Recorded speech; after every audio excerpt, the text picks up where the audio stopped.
Hello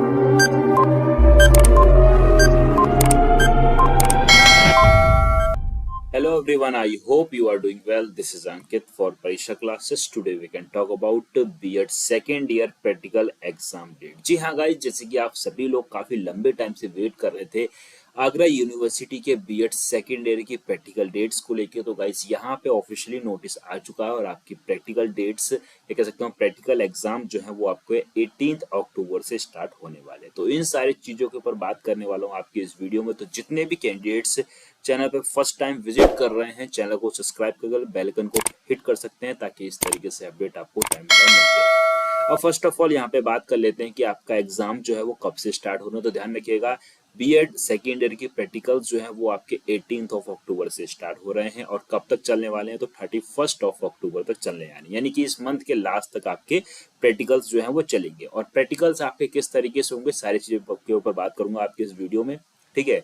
तो first of all यहाँ पे मैं आपको बता देता हूँ कि जितने भी कैंडिडेट्स हैं B.Ed सेकेंड ईयर के जिन्होंने अभी तक असाइनमेंट या लेसन प्लान वगैरह नहीं बनाया है, ठीक है, तो कैसे बनाएंगे उस चीज के ऊपर भी बात करूंगा मैं आपके इस वीडियो में, ठीक है।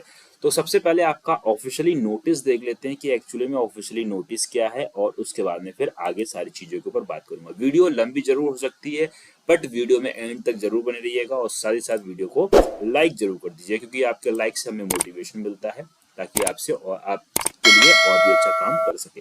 तो यहाँ पे जैसे कि आप लोग देख रहे हैं तो ऑफिशियली नोटिस आ चुका है, सभी के ग्रुप्स में अवेलेबल करवा दिया गया है। और जो अगर अभी तक आप लोगों ने WhatsApp group, Facebook page, Telegram channel और साथ साथ व्हाट्सएप चैनल को भी ज्वाइन नहीं किया तो जाके ज्वाइन कर सकते हैं। लिंक सभी चीजों का डिस्क्रिप्शन में अवेलेबल है, ठीक है। तो यहाँ पे जैसे देख रहे हैं doctor Bhimrao Ambedkar Agra university schedule of B.Ed second year session 2022 and 23 batch 21 से 23 यानी कि 21 से जो 23 वाला बैच है उसके बारे में ये बात करी गई है, ठीक है। अब यहाँ पे चीजों को देख लेते हैं और समझ लेते हैं अच्छे से। यहाँ बात करी गई है क्या, ठीक है, कुछ चीजें यहाँ पे कहा गया है कि B.Ed प्रयोगात्मक परीक्षा के कार्यक्रम का अवलोकन करने से पूर्व निम्नलिखित दिशा निर्देशों को अवश्य पढ़ें और तदनुसार ही परीक्षा संपन्न करी जाएगी। यानी कि ये जो कुछ मुख्य बिंदु है जिनको आप लोग पढ़ लीजिएगा, बाकी यहाँ पे मैं एक्सप्लेन कर दूंगा पूरी वीडियो में, तो इसी वजह से वीडियो थोड़ी सी लंबी जरूर हो सकती है, ठीक है। तो पहला पॉइंट जो है जिसमें क्या कहा गया है, फर्स्ट पॉइंट में कहा गया है यह परीक्षा कार्यक्रम B.Ed द्वितीय वर्ष की प्रयोगात्मक परीक्षा 2022-23 के लिए निर्गत किया गया है। संबंधित महाविद्यालय निर्धारित तिथि को ही प्रयोगात्मक परीक्षा संपन्न कराना सुनिश्चित करें। यानी कि जो जो डेट दी हुई है उसी डेट को, और सामने अभी नीचे हम चीजों को देखेंगे। एक बार बता देता हूँ कि ये आपका कॉलेज कोड दिया हुआ, ये कॉलेज नेम दिया गया, यहाँ पे रोल नंबर्स कहाँ से कहाँ तक चल रहे हैं और इसमें एक्स स्टूडेंट कितने हैं और जो भी स्टूडेंट रेगुलर स्टूडेंट कितने जो है वो, और बैच कौन सा और कौन सी डेट को होने वाला है वो यहाँ पे, ठीक है।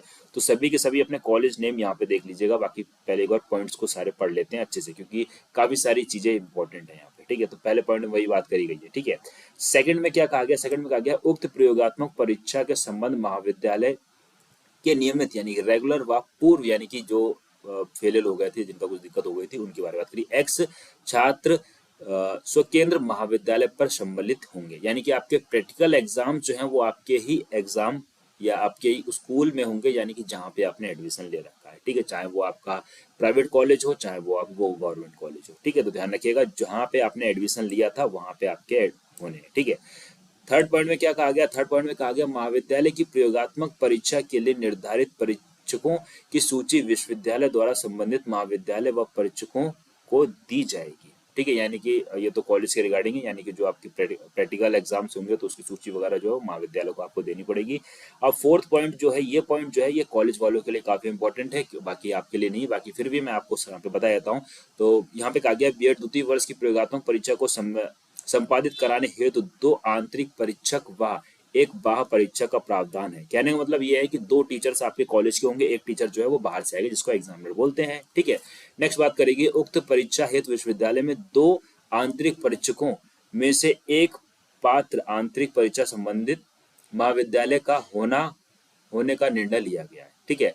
अतः समस्त महाविद्यालय में प्राचार्य से अनुरोध है कि अपने महाविद्यालय के विश्वविद्यालय में अनुमोदित B.Ed के कार्यरत शिक्षकों में से एक शिक्षक को आंतरिक परीक्षक के रूप में संस्तुति कर निम्न पत्राजात तथा B.Ed के अनुमोदित शिक्षकों का विश्वविद्यालय से निर्गत पत्र प्रबंधन समिति द्वारा संदर्भित शिक्षक के संस्तुति पत्र, नियुक्ति पत्र, ज्वाइनिंग लेटर, विगत 1 वर्ष के वेतन, निर्गत का बैंक स्टेटमेंट, 5 वर्ष का अनुभव प्रमाण पत्र इत्यादि की प्रति परीक्षक निर्धारित समिति बीएड प्रयोगात्मक परीक्षा 2023 के कार्यात्मक प्रोफेसर बिंदु शेखर शर्मा और भौतिक विभाग बेसिक विज्ञान संस्था खंडारी आगरा पर दिनांक 16/10/2023 तक जमा कराएं। यानी यहाँ पे ये सारी की सारी चीज जमा करनी होगी, अन्यथा माना जाएगा कि महाविद्यालय संबंधित परीक्षा में स्वयं का आंतरिक परीक्षक बनवाने का इच्छुक नहीं। यानी उसके बाद में फिर माना जाएगा कि कॉलेज वालों को कोई इंटेंशन नहीं है कि वो अपने स्कूल के किसी टीचर्स को परीक्षक बनवाए। ठीक है। 5th पॉइंट में क्या कहा गया है कि परीक्षकों को महाविद्यालय की लॉगिन पर बीएड प्रयोगात्मक परीक्षा के अंक भरने से पूर्व आंतरिक परीक्षक के मोबाइल नंबर पर विश्वविद्यालय द्वारा एक ओटीपी भेजा जाएगा, जिसके पूर्ण होने पर परीक्षक कॉलेज लॉगिन पर अंक भर सकेगा। यानी कि लॉगिन करने पर जो मोबाइल नंबर रजिस्टर्ड है कॉलेज का, उसमें एक ओटीपी आएगा, उसके बाद में ही आप नंबर वगैरह फिल कर पाएंगे। ठीक है। 6 पॉइंट में ये काफी इंपॉर्टेंट है कॉलेज वालों के लिए और आपके लिए भी। परीक्षकों द्वारा बीएड प्रयोगात्मक परीक्षा को संपादित करते समय 5 मिनट की वीडियो अथवा कम से कम 5 फोटोग्राफ भी अनिवार्य रूप से अवार्ड लिस्ट व उपस्थित पत्रक के साथ अपलोड करने होंगे। यानी कि 5 मिनट की वीडियो बनेगी और 5 फोटोग्राफ मिनिमम होने चाहिए हर कैंडिडेट के। ठीक है। तो ये कॉलेज वाले करेंगे, बाकी आपको यहाँ पे 5 मिनट की टीचिंग करनी पड़ेगी, जो भी चीजें होंगी। ठीक है। नेक्स्ट बात करते हैं, लेसन प्लान वगैरह समझाना पड़ेगा। 7th में कहा गया प्रयोगात्मक परीक्षा में 80% से अधिक अंक परीक्षकों द्वारा दिए जाने की स्थिति में परीक्षार्थियों के परीक्षा संबंधी अभिलेखों को संबंधित महाविद्यालय द्वारा सुरक्षित रखा जाएगा। आवश्यकता अनुसार विश्वविद्यालय द्वारा मांगा जा सकता है। तो ये सारी की सारी चीजों को क्या है, यहाँ पे कहा गया है कि प्रयोगात्मक परीक्षा के 80% से अधिक अंक परीक्षकों द्वारा दिए जाने पर, जो 80% से ज्यादा अंक जो टीचर देता है किसी स्टूडेंट को, तो उसके सारे दस्तावेज कॉलेज को संभाल के रखने होंगे और बाद में इसको भेजना पड़ेगा कहाँ, कॉलेज, यानी कि मेन कॉलेज यानी कि आगरा यूनिवर्सिटी में। ठीक है। नेक्स्ट बात करा गया है आंतरिक परीक्षक द्वारा अपलोड किए गए अंकों की हार्ड कॉपी व उपस्थित पत्रक परीक्षा समिति के 2 कार्य दिवसीय के अंदर विश्वविद्यालय में जमा कराना अनिवार्य है। ठीक है। 2 दिन के अंदर ये सारी चीज जमा करानी पड़ेंगी। उसके बाद में यहाँ पे बात करेगी है जो नंबर है। ठीक है। कौन सा पहले कॉलेज जो है वो आपका आएगा आगरा कॉलेज आगरा। ठीक है। जिसमें रोल नंबर यहाँ से लेकर यहाँ तक स्टार्ट हो रहे हैं, जिसमें 96 स्टूडेंट है। बैच पहला है 18 से मतलब 18/10/2000 यानी 18 अक्टूबर से स्टार्ट हो रहा है। ठीक है। इस तरीके से काफी सारी है, यानी कि जो पेज की लिस्ट बात करता हूँ तो ये एटलीस्ट 18 पेजेस टोटल दिए हुए हैं। ठीक है। तो ये सारी की सारी चीजें चलेंगी। यहाँ पे अलग अलग कॉलेज, अपना कॉलेज यहाँ पे देख लीजिएगा। ठीक है। कौन सी सीरीज में पढ़ रहा है, कौन सी सीरियल में, तो यहाँ तक ये सारे के सारे 18 तारीख को ही होंगे। उसके बाद में यहाँ से जो है वो चेंज होना शुरू होगा, यानी कि ये 19 तारीख को होगा, यानी कि 36 से चेंज होगा। ठीक है। इसमें सी इम्पैक्ट इंस्टीट्यूट आगरा का जो है, जिसमें बैच सेकंड की बात करेंगे, ये स्टूडेंट ये रोल नंबर, ये 19 तारीख, यानी कि बाकी सभी कॉलेज मॉर्निंग मतलब स्टार्टिंग से 1 से 35 तक सभी कॉलेज के 18 तारीख को प्रैक्टिकल है, ध्यान रखिएगा। 19 तारीख को यहाँ से स्टार्ट होता है और ये सभी के सभी 19 तारीख के ही चल रहे हैं। ठीक है। और उसके बाद में आगे बढ़ते हैं और 19th तक ही चल रहे हैं, यहाँ तक जो है वो 19 तक चले हैं। ठीक है। अब 20 से जो है वो यहाँ से स्टार्ट हो जाएंगे। ठीक है। 19 को इन सबका है, फिर 71 से 20 का है। ठीक है। टोटल 31 तक चलने वाले हैं सारी की सारी चीजें। ठीक है। तो ये 20 को इन सभी कॉलेजेस के प्रैक्टिकल्स हैं, आप अपना कॉलेज देख लीजिएगा। ठीक है। बाकी कोई डाउट या कोई क्वेरी हो वो आप बाकायदा कमेंट में मेंशन कर सकते हैं। उसके अंदर फिर आता है 21, देन 21 यानी कि 106 जो सीरियल नंबर है, यहाँ से 21 यानी कि 21 या 21 तारीख को आपके ये इन कॉलेजेस के प्रैक्टिकल्स होंगे। ठीक है। तो ये सब 21 को ही चल रहे हैं और उसके बाद में 21 के बाद में फिर छुट्टियां हैं कुछ। ठीक है। उसके अंदर कुछ इन्होंने जो भी कुछ इनकी की जो भी मानसिकता रही होगी, किस तरीके से इन्होंने चेंज कर दिया। उसके बाद में 21 के बाद में यहाँ पे आप लोग देख सकते हैं कि 25 को फिर सीधे स्टार्ट कर रहे हैं। हो सकता है कोई छुट्टी पड़ रही है और कुछ और काम हो जिसकी वजह से सारी चीजें हुई हैं। ठीक है। तो ये आप लोग देख सकते हैं। उसके बाद में 21 के बाद 22, 23, 24 3 दिन इन्होंने बंद किया, फिर 25 से दोबारा से स्टार्ट किया है। 25 को इन सभी कॉलेजेस के प्रैक्टिकल्स होंगे। ठीक है। इसी वजह से काफ़ी लंबा इन्होंने खींच दिया। ठीक है, 25th के बाद में यहाँ से आपके स्टार्ट हो रहे हैं 26 से फिर इन कॉलेजेस के, जो कि आप देख सकते हैं 176। इन्होंने बहुत लंबा खींच दिया। अब क्यों इतना लंबा खींच दिया ये तो समझ में नहीं आ रहा है। ठीक है, क्योंकि जितना जल्दी कर देते उतना बेटर रहता सभी स्टूडेंट के लिए। बहुत सारे स्टूडेंट इसके आगे मास्टर डिग्री लेना चाहते तो उन्हें काफ़ी ज़्यादा असुविधा हो रही है इन सारी चीज़ों को देखते हुए। ठीक है, तो ये बात करते हैं। उसका ना आता है 27 जो है वो आप देख सकते हैं 27 अक्टूबर को 211 से स्टार्ट हो रहे हैं, यानी कि यहाँ से ये इन सभी कॉलेज के 27 को होने वाला है। ठीक है, तो थोड़ा फास्ट चलते हैं। 27 के बाद में फिर उन्होंने 28 की छुट्टी कर दी है और उसके बाद में फिर 29 की भी छुट्टी है, फिर आपका 30 को होता है। ठीक है, 30 एंड 31। ठीक है, इन्होंने पता नहीं कि उतनी छुट्टियां क्यों डाल दी, या हो सकता है कोई ऑफिशियली छुट्टी नहीं होंगी इस वजह से कर दिया हुआ 30, और उसके बाद में फिर 31 जो है वो आपके यहाँ से स्टार्ट हो रहा है, यानी 281 से। तो आप सभी लोग देख लीजिएगा आपका कौन सा कॉलेज है, कौन से दिन पड़ रहा है, ध्यान से देखिएगा। और एक चीज ध्यान रखिएगा, जो अगर प्रैक्टिकल मिस हो जाता है तो फाइनल जो रिजल्ट आएगा वो उसमें आप फेल मेंशन होंगे। ठीक है, तो प्रैक्टिकल मिस मत करिएगा, सारी चीज़ों को अच्छे से करिएगा। अपने कॉलेज में पूछ लीजिए कि किस तरीके से फाइल, कैसी क्या फाइल बनानी है। ठीक है, बाकी जो अगर मेरे अकॉर्डिंग चलना चाहे तो मैं बता सकता हूँ कि टोटल आपके जो 5 सब्जेक्ट्स हैं, ठीक है, जो आपके 5 सब्जेक्ट हैं उसमें आपको असाइनमेंट बनाना पड़ेगा। ठीक है, और उसी के साथ साथ दो सब्जेक्ट यानी कह सकते हैं जो आपका मेथड पेपर थे। ठीक है, बीएड फर्स्ट ईयर में जो आपके मेथड पेपर थे वो उसमें से आपको लेसन प्लान बनना पड़ेंगे। जैसे मान लो आपके पास फिजिक्स केमिस्ट्री है तो फिजिक्स केमिस्ट्री के आपको लेसन प्लान बनाने पड़ेंगे। ठीक है, और जो अगर आपके पास मैथ हो तो मैथ का लेसन प्लान बनाएंगे। अदरवाइज जो अगर आपके पास बायो है तो उसका, और जैसे मान लो आपके पास हिस्ट्री है, ज्योग्राफी है, पॉलिटी है, होम साइंस है, संस्कृत है, ठीक है, हिंदी है, जो भी सब्जेक्ट्स हैं उसके अकॉर्डिंग आपको बनाना पड़ेगा। तो टोटल यहाँ पे ध्यान रखिएगा 5 आपके जो मेन सब्जेक्ट्स हैं वो आपके असाइनमेंट हो गए। ठीक है, और 2 आपके यहाँ पे 2 फाइल्स आपकी बनेंगी जो कि आपके ऑप्शनल पेपर या मेथड पेपर जिसको बोल देते हैं, जिसमें से आपको लेसन प्लान बनाने हैं। ठीक है, अब ये सारी चीजों का लेसन प्लान किस तरीके से बनाने हैं, ठीक है, कैसे क्या बनाने, तो कॉलेज वालों ने आपको बताया ही होगा। ठीक है, और मिनिमम ध्यान रखिएगा जो आपके लेसन प्लान बनने हैं वो मिनिमम एक सब्जेक्ट में कहूँगा 10 लेसन प्लान बना लीजिए। बाकी ऑफिशियली सिलेबस के अकॉर्डिंग जो अगर जाना चाहें तो सिलेबस के अकॉर्डिंग एक सब्जेक्ट में टोटल हमें 20 लेसन प्लान बनाने पड़ते हैं, यानी कि 20 लेसन्स को या 20 चैप्टर्स को हमें पढ़ाना पड़ता है। ठीक है, एक सब्जेक्ट में।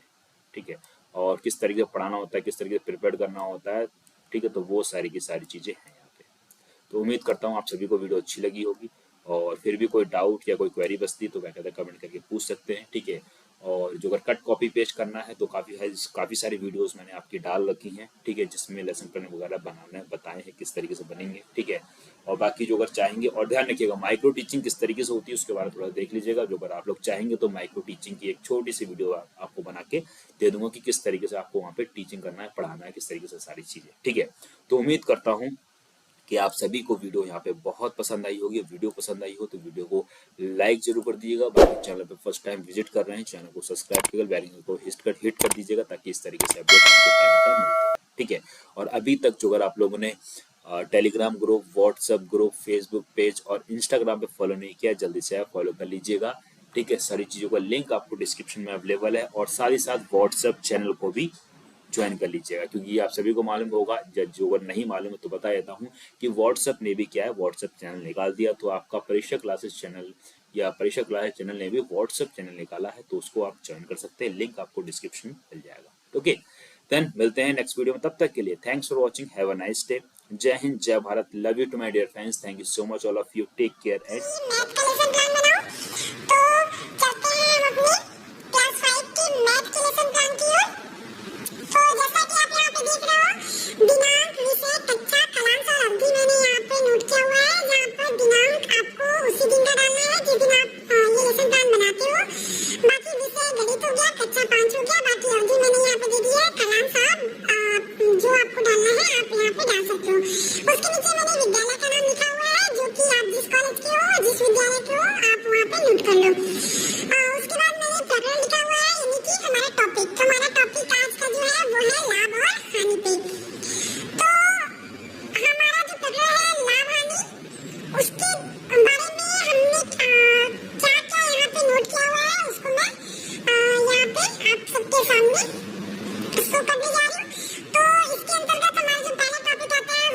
हमारा जो सामान्य उद्देश्य है हम उसकी तरफ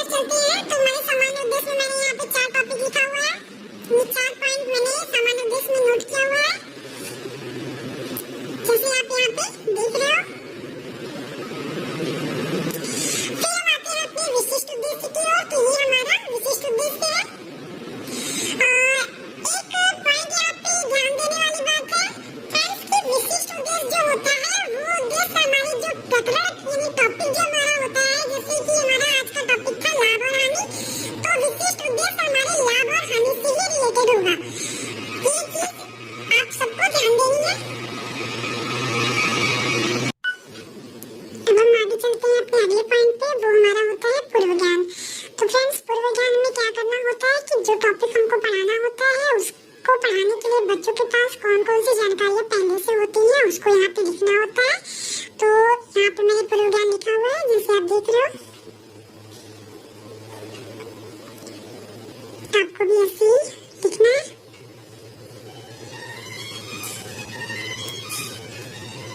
तो ये हमारा हो गया पूर्व ज्ञान। उसके बाद हमको सहायक सामग्री लिखनी होती है। तो सहायक सामग्री जैसे मैंने लिखा हुआ है कि लाभ हानि के सूत्र का चार्ट। उसके बाद जो अगला टॉपिक हमारा इम्पोर्टेंट टॉपिक होता है वो होता है पाठ प्रस्तावना प्रश्न।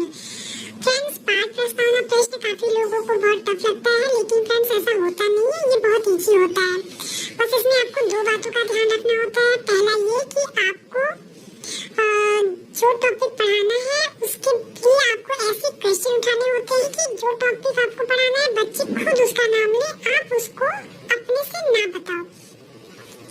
दूसरा बात ये कि आपको जो क्वेश्चन करने होते हैं वो 3 या 4 क्वेश्चन में ही आपके आंसर यानी आपको समस्यात्मक प्रश्न मिल जाए। तो यहाँ पे जैसे मैंने 3 क्वेश्चन में ही अपना समस्यात्मक प्रश्न निकाल लिया है। मैं इसे क्लोज करके दिखा देती हूँ आपको।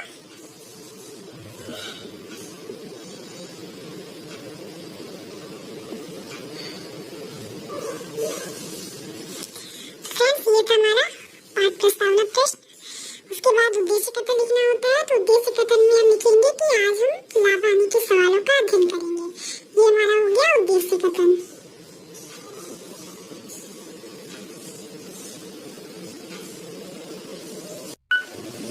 तो फ्रेंड्स, ये उद्देश्य कथन के लिए एक बात और कि मुझे टॉपिक पढ़ाना था लाभ और हानि का, इसलिए मैंने यहाँ पे लाभ और हानि लिखा था। आपको जो टॉपिक आप पढ़ाओगे आपको वहाँ पे उसके बारे में लिखना होता है।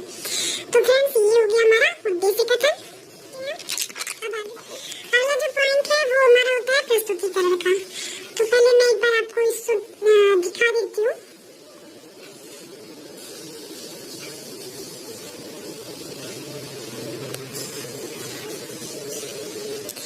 यहाँ पे फ्रेंड्स मैंने क्रम संख्या शिक्षक बिंदु छात्राध्यापिका कथन और छात्र क्रिया लिखा हुआ है। आपको भी ऐसे ही नोट करना है। मैं इसे एक बार जूम करके भी दिखा देती हूँ आपको।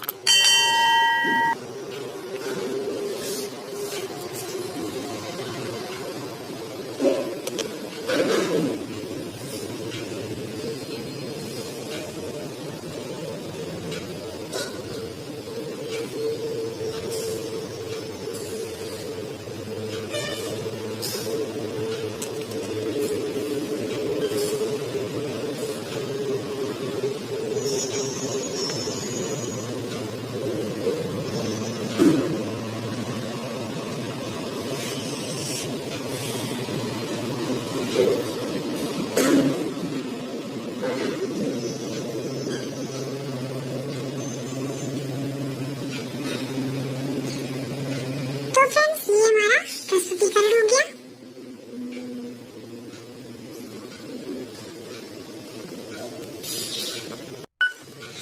अब चलते हैं अपने अगले पॉइंट पे जो हमारा होता है बोधात्मक प्रश्न। तो फ्रेंड्स, इसमें मैंने 4 क्वेश्चन नोट किए हुए हैं। आपको भी ऐसे ही नोट करना है। मैं इसे एक बार आपको पास से भी दिखा देती हूँ।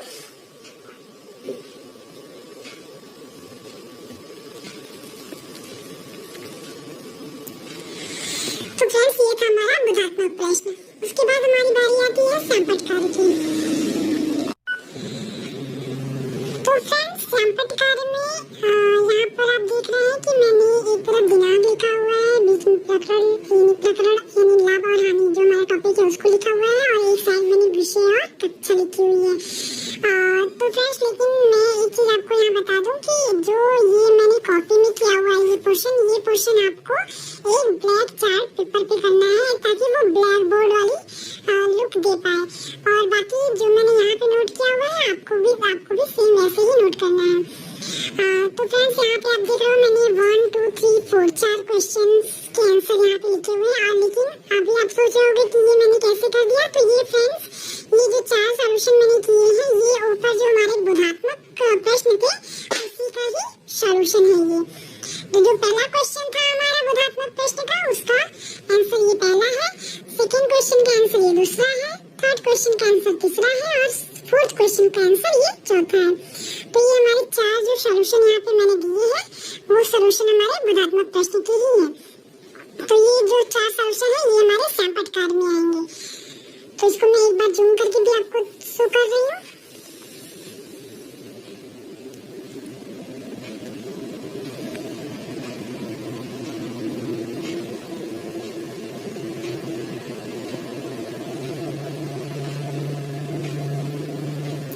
तो फ्रेंड्स ये था हमारा बोधात्मक प्रश्न और सैंपट कार्य।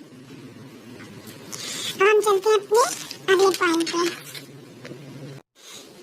अब आते हैं अगले टॉपिक पे यानी अगले पॉइंट पे जो है हमारा निरीक्षण कार्य।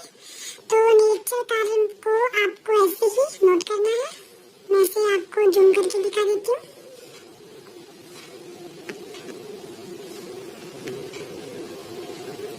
निरीक्षण कार्य के बाद हमारा आता है पुनरावृत्ति प्रश्न।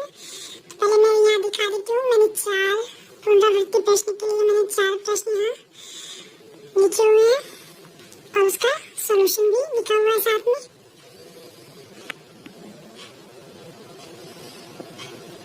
ये हमारा पहला क्वेश्चन था और साथ में उसका सॉल्यूशन भी है। फिर ये हमारा दूसरा क्वेश्चन है और साथ में उसका सॉल्यूशन इसका भी यहाँ पे दिया गया है। ये हमारा तीसरा क्वेश्चन है और इसका साथ में सॉल्यूशन है। और ये हमारा लास्ट चौथा क्वेश्चन है और साथ में उसका सॉल्यूशन है।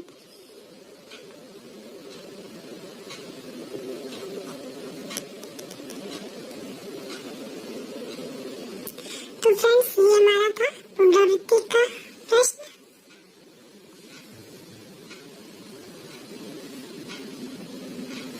इसके बाद जो अगला पॉइंट है वो है हमारा गृह कार्य। तो फ्रेंड्स आप यहाँ देख रहे हैं मैंने टोटल 3 प्रश्न गृह कार्य के लिए लिखा हुआ है और साथ में उसका सॉल्यूशन भी लिखा हुआ है। मैं इसे आपको एक बार जूम करके दिखा देती हूँ।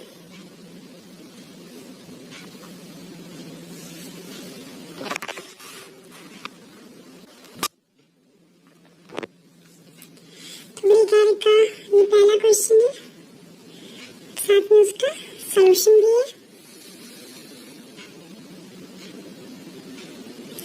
ये गृह कार्य का दूसरा प्रश्न है और साथ में उसका सॉल्यूशन भी है।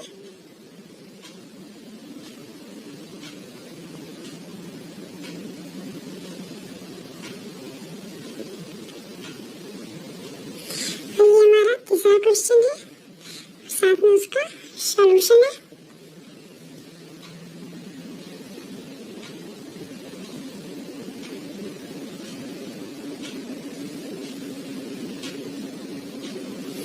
तो फ्रेंड्स ये था हमारा गृह कार्य का प्रश्न और उसका साथ में सॉल्यूशन।